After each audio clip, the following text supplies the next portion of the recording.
అంటే 2 వీక్స్ ఆడలేదు. తర్వాత తను ఆడింది, కొంచెం డౌన్ అవుతూ ఉంది. తనది ఎలిమినేషన్ ఫేరే. దువ్వాడ మాదిరి గారు వచ్చారు కదా పొలిటీషియన్, ఎలా అనిపిస్తున్నారు? గేమ్ ఎలా అనిపిస్తుంది? ఇప్పుడు ఈ రోజే కదా వాళ్ళు నిన్ననే ఎంట్రీ ఇచ్చారు. ఈ రోజు నామినేషన్స్, ఈ రోజు నుంచి చూస్తేనే 1 వీక్ అవుతేనే మనకు తెలుస్తుంది. వార్నింగ్ ఇస్తున్నారు. ఇప్పుడు శ్రీజ కూడా అలానే ఇచ్చింది. సో తనని బయటకు పంపించారు. సో దువ్వాడ మాధురి గారు కూడా అలానే అవుతారేమో. తను అంటే తను ఏమైందంటే పొలిటీషియన్లో రావాలి అని అంటే కొంచెం నాకు కూడా ఉండాలి అని అంటుంది. సో ఆ పొలిటీషియన్గా ఇక్కడ ఏమన్నా తనకి ఉపయోగపడుతుంది అని అనుకొని వచ్చిందేమో. అంటే మెయిన్ ఇప్పుడు పొలిటీషియన్లో ఉండాలంటే కూడా తనకి ఆడియన్స్ సపోర్ట్ ఉండాలి, మన ప్రజలది సపోర్ట్ ఉండాలి. కాబట్టి బిగ్ బాస్ చూస్ చేసుకుంది అనుకుంటున్నాను. అవును, అంటే నేను ఇంతవరకు తన గురించి ఎక్కువ చూడలేదు. సో గేమ్ చూస్తే అనుకుంటే నేను చెప్పగలుగుతానేమో. ఇప్పుడైతే వీళ్ళ గురించి ఇప్పుడు ఈ 6 వచ్చారు కదా, 6లో వీళ్ళిద్దరు అంటే రమ్య చిట్టి పికిల్స్ అవ్వచ్చు, దువ్వాడ మాధురి గారు ఉన్నారు కదా. ఒక ఆమె చీరలామా, ఇంకొక ఆమె పచ్చడిలామా. అంటే వీళ్ళని తీసుకోవడానికి ఏమన్నా మీకు అంటే తన మీద ఏదో అలిగేషన్స్ వచ్చాయి కదా పచ్చళ్ళు, దాని మీద దాని గురించి తనకి దీంట్లో సాఫ్ట్ కార్నర్ వచ్చి ఏమన్నా తీసుకున్నారేమో, కొంచెం ఎంటర్టైన్మెంట్ ఏమన్నా ఉంటదేమో అన్నట్టుగా ఆలోచించారేమో బిగ్ బాస్.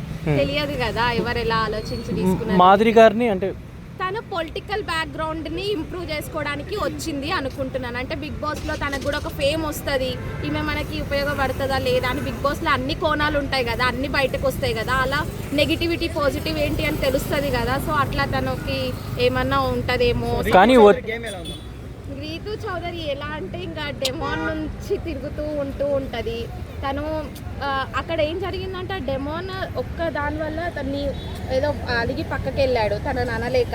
కానీ అక్కడ తప్పు ఉంది, తనని కూడా అనాల్సింది. కానీ డెమోన్నే అన్నాడు నాగార్జున గారు. వచ్చిన రోజే మాధురి గారు గొడవలు పెట్టుకుంటున్నారు కదా బాగా. అంటే అది గేమ్ కోసమేనా లేకపోతే కావాలంటే? అంటే తను ఇప్పుడు ఫ్రేమ్లో పడాలి కదా, అందుకని ఇప్పుడు గొడవలు పడితేనే ఒక గొంతు రైజ్ చేస్తేనే కదా మనకు కూడా ఆడియన్స్కి ఒక క్లిప్ దొరుకుతుంది. అందుకని తను అలా చేస్తున్నారేమో కావచ్చు.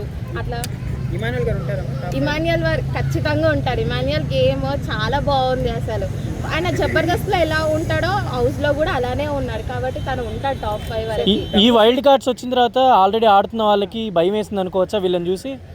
అంటే వాళ్ళు ఆల్రెడీ తమిళ సీజన్స్లో వెళ్ళిన వాళ్ళు ఉన్నారు. అందులో వాళ్ళకి మన సేతుపతి గారు ఒక పవర్ కూడా ఇచ్చారు, పవర్ అస్త్ర అని చెప్పేసి.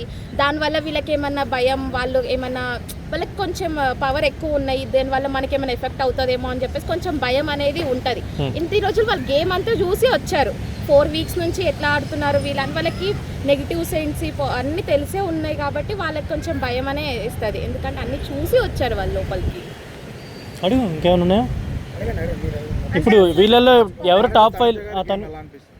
తనుజ ఎట్లా అంటే ఎమోషనల్గా ఉంది. తను ఎమోషనల్గా ఇప్పుడు తనతో ఎవరైతే పార్ట్నర్ ఉన్నారో వాళ్ళ మీద మొత్తం నెట్టేయకుండా తన గేమ్ తను ఆడుకుంటే తనకు కూడా ఫేవర్గా అయ్యి లక్ అన్ని కలిసి వస్తాయేమో, తను కూడా కెప్టెన్ అవుతుందేమో అని నా ఫీలింగ్. టాప్ 5లో ఎవరు ఉంటారని మీ ఒపీనియన్? ఇప్పటి నుంచి బాండింగ్ జరిగిపోయి ఓన్ క్యారెక్టర్ బయటకు వచ్చే ఛాన్స్ ఉంది, నాన్న కాకుండా వస్తుంది ఇప్పుడు మెల్లిమెల్లి. అంటే వీడియో చూపించారు కదా నాగార్జున, ఇప్పటి నుంచి ఆ బాండ్ అనేది పక్కన పెట్టి తన గేమ్ తను ఆడుతుందేమో అన్న ఒపీనియన్ అయితే నాది. అంటే ఇన్ని రోజుల వరకు ఫేక్ బాండ్ అనుకోవచ్చు. ఫేక్ బాండ్ నానా అనే బాండ్ అయితే ఉంది, కానీ మరీ ఓవర్గా వెళ్ళిపోకుండా గేమ్ ఆడడానికి వచ్చింది కాబట్టి ఆ బాండ్ ఉన్నంతసేపు పెట్టి తర్వాత గేమ్ ఆడితే బాగుంటుంది అనుకుంటున్నాను.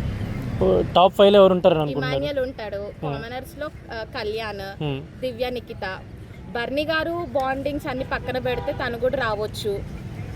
ఇంకా లేడీస్ లో మాధురి, రమ్య, చిట్టి పికిల్స్ ఉండరా? అంటే ఇంకా వాళ్ళ గేమ్ చూడాలి కదా. వీళ్ళంటే గేమ్ చూసాం కాబట్టి చెప్తున్నాము. వాళ్ళు ఈ రోజే కదా వచ్చింది. దమ్ము శ్రీజ గారు నిన్న క్వశ్చన్ వేశారు శివాజీ గారి దగ్గర, సుమన్ శెట్టి గారు హెల్మెట్ అవ్వకుండా నన్ను హెల్మెట్ చేశారు ఏంటి అనేసి. అవును, సుమన్ శెట్టి గారు అంత వీకా? తను ఆడుతున్నారు, టాస్క్లు ఆడట్లేదు అని చెప్పి తనకు పెట్టాల్సిన ఎఫెక్ట్ తను పెడుతున్నారు. మొన్న కూడా ఫ్లోరా షైనీ గా తగిలింది అన్నారు, కానీ అది తగలలేదు. తన హైట్ అంత లేదు ఆ స్విమ్మింగ్ పూల్ లో. కంపేర్ చేస్తే దమ్ము శ్రీజ, సుమన్ శెట్టి ఎవరు బాగా ఆడతారు? ఈమె అన్వాంటెడ్ గా ఎక్కువ నోరు చేసి వల్ల ఆడియన్స్ ని గెలుచుకోలేక వెళ్ళిపోయింది బయటికి. కానీ సుమన్ శెట్టి గారికి ఆ ఫాలోయింగ్ ఉంది. తను గేమ్ ఆడుతున్నారు, ఎఫెక్ట్ తనకు పాసిబిలిటీ ఉన్నంత వరకు తను ఆడుతున్నారు. ప్లస్ అందరితో ఉండడానికి కూడా బాండింగ్ తను కూడా ఎఫెక్ట్ పెడుతున్నాడు.